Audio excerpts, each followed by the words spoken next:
నమస్తే. Welcome to Suman TV. నేను మీ యామ్ని. ప్రస్తుతం మనతో ఉన్నారు ప్రముఖ ఆధ్యాత్మికవేత్త, ప్రముఖ జ్యోతిష వాస్తు పండితులు, బ్రహ్మశ్రీ డాక్టర్ నాయకంటి మల్లికార్జున శర్మ గారు ఉన్నారు. వారితో మాట్లాడదాం. నమస్కారం గురుగారు. నమస్కారం. తాకట్టులో ఉన్న బంగారాన్ని విడిపించి ఆ రోజు ఆన్లైన్ రేటుకే మేము కొంటాం. Sharma gold company. గురుగారు, ఇప్పుడు ధనిష్ట నక్షత్రంలో జన్మించిన వాళ్ళకి అసలు వాళ్ళ స్వభావం అనేది ఏ విధంగా ఉంటుంది? వీళ్ళకి సంబంధించి పరిహారాలు ఏంటండి? తప్పకుండా అమ్మ. ఓం శ్రీ గురుభ్యో నమః.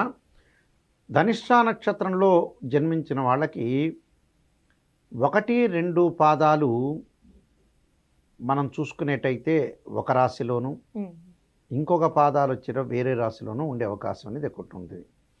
ఎందుకంటే ఉత్తరాషాఢ నక్షత్రంలో 2, 3, 4 పాదాలు, శ్రవణ నక్షత్రంలో ఉండే 4 పాదాలు, ధనిష్ట 1-2 పాదాలు కలిపి మనకి మకర రాశి అవుతుంది. అంటే 1-2 పాదాలు మకర రాశిలోను, 3-4 పాదాలు కుంభరాశిలోనూ ఉంటాయి. ధనిష్ట నక్షత్రానికి అధిపతి కుజుడు. ఈ 1-2 పాదాల్లో ఉన్న వ్యక్తులు మకర రాశి వ్యక్తులు కాబట్టి 1-2 పాదాల వాళ్ళకి కుజుడు యొక్క ఇన్ఫ్లుయెన్స్, అలానే శని యొక్క ఇన్ఫ్లుయెన్స్, అలానే 3-4 పాదాల వాళ్ళకు కూడా కుజుడు శని యొక్క ఇన్ఫ్లుయెన్స్ ఎక్కువ ఉంటుంది. ఎందుకంటే మకర కుంభరాశి అధిపతులు శని కాబట్టి, అంటే ఈ 2 రాశులకు కూడా అధిపతి శని కాబట్టి ఈ నక్షత్రం మొత్తం కూడా టోటల్గా ధనిష్ట నక్షత్రం కుజుడు శని ఇన్ఫ్లుయెన్స్ అనేది బాగా ఎక్కువ ఉంటుంది.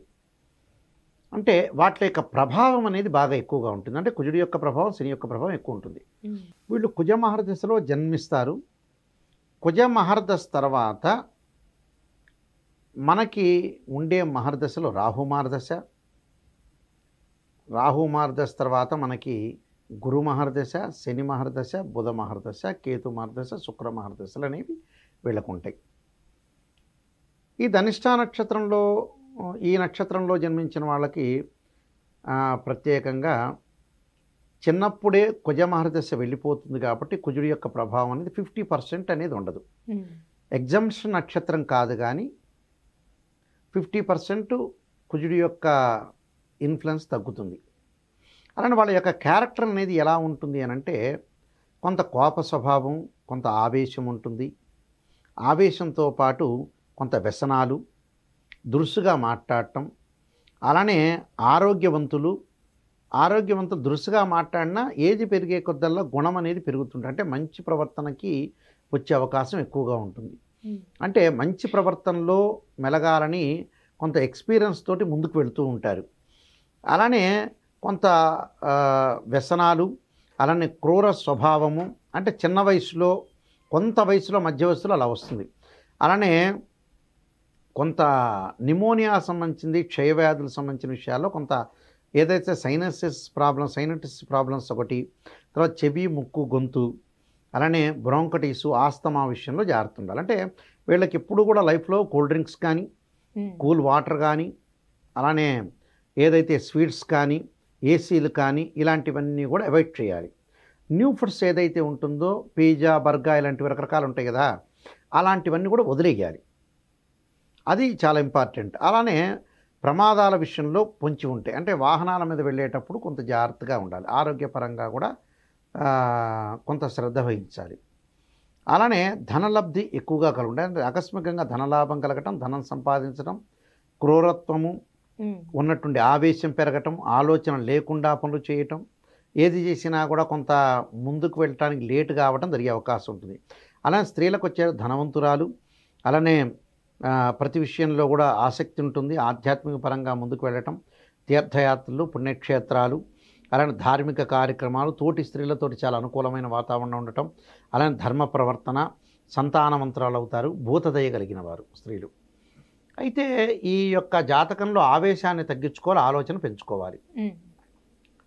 ఆలోచన పెంచుకోవటమే కాకుండా ఆలోచన చేస్తుండాలి, ఆలోచన తగ్గట్టు ప్రజెంటేషన్ ఇస్తుండాలి. వ్యాపార పరంగా కొన్ని ఇబ్బందులు కలిగే అవకాశం అనేది ఒకటి ఉంటుంది. ఆ కోపమే వీళ్ళకి చెడ్డతనంగా తీసుకొచ్చే అవకాశం ఉంటుంది. వీళ్ళు ఏది మాట్లాడినా, నిజంగా మంచి మాట్లాడినా కూడా ఏరే వాళ్ళు అపార్థం చేసుకునే అవకాశం ఉంటుంది. కొంత అవమానాలు జరిగే అవకాశం ఒకటి ఉంటుంది. ఉద్యోగంలో బాగా కలిసి వస్తుంది, వ్యాపారం పరంగా కలిసి వస్తుంది, ధనం సంపాదించే అవకాశం కూడా ఉంటుంది. విదేశాలకు వెళ్ళే అవకాశాలు మెండుగా ఉంటాయి. అలానే ఇప్పుడు వీళ్ళకి ఈ నక్షత్రంలో జన్మించిన వాళ్ళకి గవర్నమెంట్ జాబ్స్ అనేవి ఎక్కువ ఉంటాయండి. జాబ్స్ వచ్చే అవకాశం బాగా ఎక్కువ ఉంటుంది. అంటే గవర్నమెంట్ ప్రైవేట్ సెక్టార్లో రెండు కూడా బోత్ జాబ్స్ వచ్చే అవకాశం ఎక్కువ ఉంటుంది. అంటే జాబ్ పరంగా ఇబ్బందులు లేవు, కానీ వీళ్ళు అన్ని రహస్యాలన్నీ కూడా తీసుకొచ్చి తోటి కొలీగ్స్తో చెప్పడం వల్ల ఉద్యోగంలో కొన్ని ఇబ్బందికరమైన పరిస్థితులు ఉంటాయి. అనవసరంగా ఆవేశం ఆందోళన చెందుతుంటారు ఈ నక్షత్రం వాళ్ళు. అనవసరంగా చెందడం ఎందుకు? జీవితంలో మనం ఏదైతే ఉంటుందో ఎదుటివాడి యొక్క ప్రవర్తన బట్టి మనం ఆలోచన చేసి ముందుకు వెళ్ళాలి. మొండిగా వెళ్ళామనుకోండి కొన్ని ప్రాబ్లమ్స్ వస్తూ ఉంటాయి.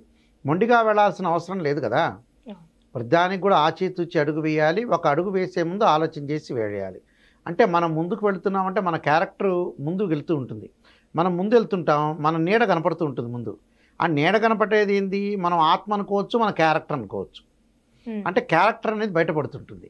కానీ వీళ్ళు గోప్యంగా ఉంచలేరు. వాళ్ళు చేసే పని ఏది కూడా గోప్యంగా ఉండకుండా ఏ విషయమైనా వ్యసనమైన ఏదైనా ఓపెన్గా ఉంటారు. అందువల్ల వీళ్ళు 10 మందిలో కొంత పల్చన అయ్యే అవకాశం ఎక్కువగా ఉంటుంది. ఆ పల్చన కాకుండా జాగ్రత్త వహించి ముందుకు వెళ్ళాలి. ధనం సంపాదిస్తారు, ధనాన్ని ఖర్చు పెట్టడంలో కూడా వాళ్ళు ముందుంటారు. అంటే మన యొక్క జీవితానికి స్థితిగతుల విషయంలో కూడా కొంత జాగ్రత్త వహించి శ్రద్ధగా వహించి ఆరోగ్య పట్ల కూడా ప్రయాణాలు చేసేటప్పుడు కూడా అతి వేగం అనేది పనికిరాదు. ప్రయాణం చేసేటప్పుడు కూడా మనం అతి వేగంగా సాధ్యమైనంత వరకు కూడా వేగాన్ని తగ్గించుకోవాలి. జీవితాన్ని ఏదైతే జీవిత పరమార్థాన్ని తెలుసుకోవాలి, జీవితంలో మనం ఏం చేస్తున్నామో తెలుసుకోవాలి. దాన్ని బట్టి వాళ్ళు జీవితాన్ని నడిపించుకోవడానికి శ్రద్ధగా ముందుకు వెళ్ళాలి. లేదు అనుకో మనం ఏదో అపహాస్యపాలైనట్టు ఉండకూడదు.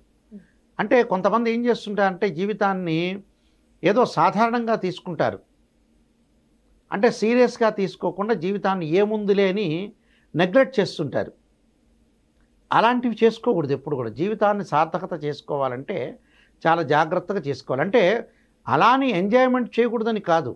హ్యాపీగా మనిషి సంతోషంగా ఉండాలి, సుఖంగా ఉండాలి, మంచిగా ఉండాలి, అందరితో బాగుండాలి. కానీ అపహాస్యం కాకూడదు జీవితం ఎప్పుడు కూడా. అపహాస్యం అయిందనుకోండి అభివృద్ధి ఉండదు. అంతే. అభివృద్ధి ఏది కూడా సీరియస్గా ఆలోచన చేసి సీరియస్గా ముందుకెళ్తేనే జీవితం మార్గం ఉంటుంది. సీరియస్ లేదనుకోండి జీవితంలో ఎప్పుడైనా సరే నవ్వనేది మంచిదే. ఎంతవరకు నవ్వాలో దాని యొక్క పరిధి అనేది ఒకటి ఉంటుంది. ఆ పరిధి లేకుండా వీళ్ళు ఉంటారు.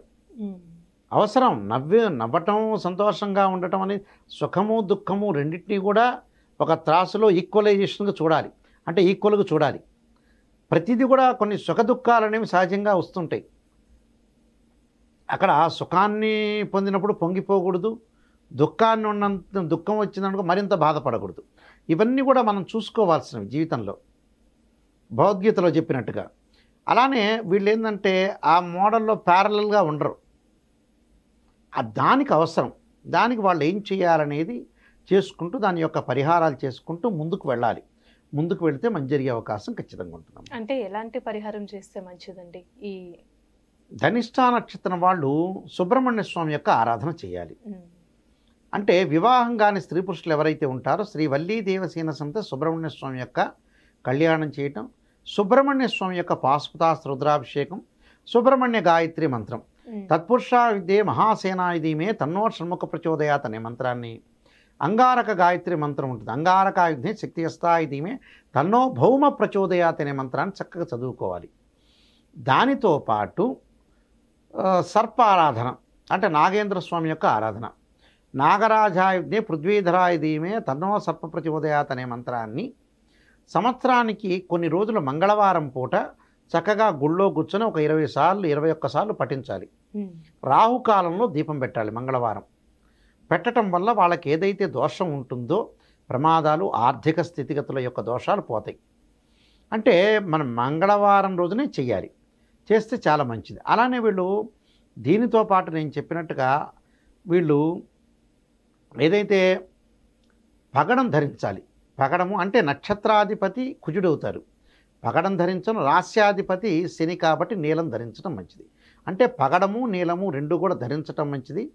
ఏదైతే సరే వీళ్ళకి జీవితంలో దోషం పూర్తిగా తొలగిపోవడానికి వెంకటేశ్వర స్వామి ఉంగరము, ఆడవాళ్ళు లక్ష్మీదేవి యొక్క ఉంగరాన్ని ధరించడం మంచిది. ధరించడం వల్ల వీళ్ళకి మంచి సుఫలితాలు జరిగే అవకాశం ఖచ్చితంగా ఉంటుంది. చాలా చక్కగా తెలియజేశారు గురుగారు. ధన్యవాదాలు. సర్వే జనా సుఖినో భవంతు.